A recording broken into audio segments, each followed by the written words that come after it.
The impact of the crisis, in red you see, when it's bright red, this is where the world is in serious crisis. The only hope, as it's a global crisis, is that there are some patches of blue, particularly in Africa and also in Latin America, and perhaps that's a lesson for us in the future. But the crisis in finance and economics is as follows. The first is that, and Laszlo said yesterday, and I agree with him, the financial and economic crisis is by no means over. It's not over because the implications of a global crisis like this have never before been accepted, understood, and worked on by such a diverse group of nations. The second point I want to make is don't just blame the bankers. Of course the bankers are to be blamed for things they did, but so did many people in many organizations where they dissociated their role in society from their role in accruing wealth. And that goes down right through our society in many ways. Those who told stories to get money, to get bigger money than they should do for bigger houses, are also to blame, and all those who helped to support them. But the next point is that it's brought through this crisis the big issues of the world. And these big issues, as I call them, affect us all. And the point that I want to make is that it's now a social crisis in the widest sense of this world, and the widest sense of this word. Rudolf Steiner, 100 years ago, saw what was going to happen, and he said, what spiritual forces have been expended so that one may draw a check in America and cash it in Japan? The development of the banking system in the 19th century caused the problems today, and that's 100 years ago, of banking affairs becoming impersonal. Capital passes to companies, capital begins to control. And this is as true and more true today than it was 100 years ago. Who controls the capital? The big issues of the world, I won't go through them in detail because you will have your own list of the big issues.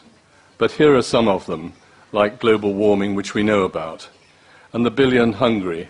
How can we still think global warming is important when you see that Pulitzer Prize winning photograph of a small child who never made it, and a vulture representing the whole of the world who didn't help him to make it?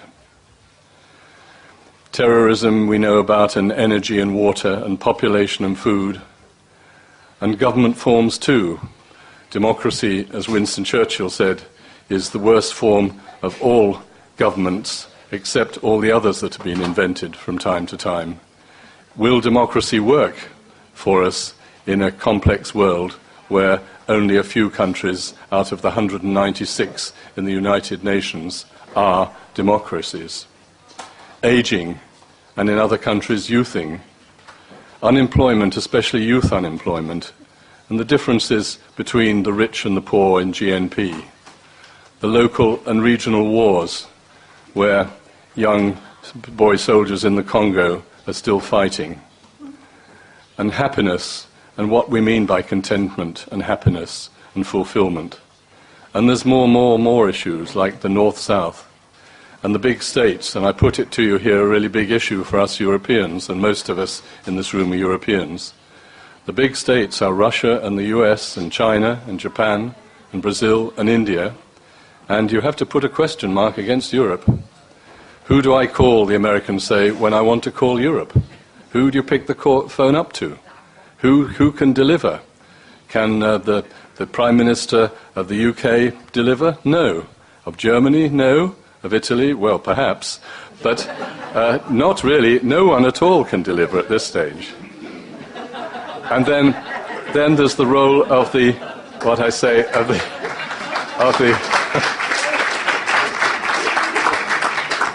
that was an informal bit of my talk which just came like that to me, and I apologize to anyone who don't accept it.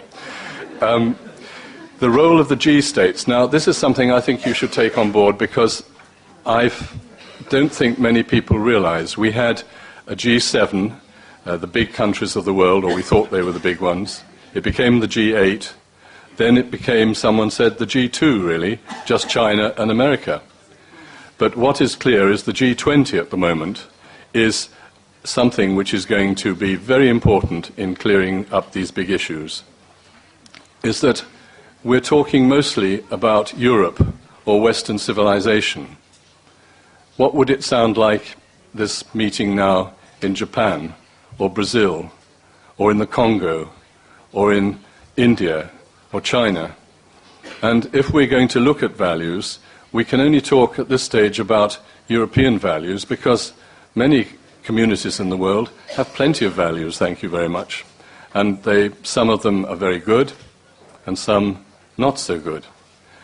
But in Europe, we learnt our values from the family, from the school, from our religions of one kind and another, often from the state.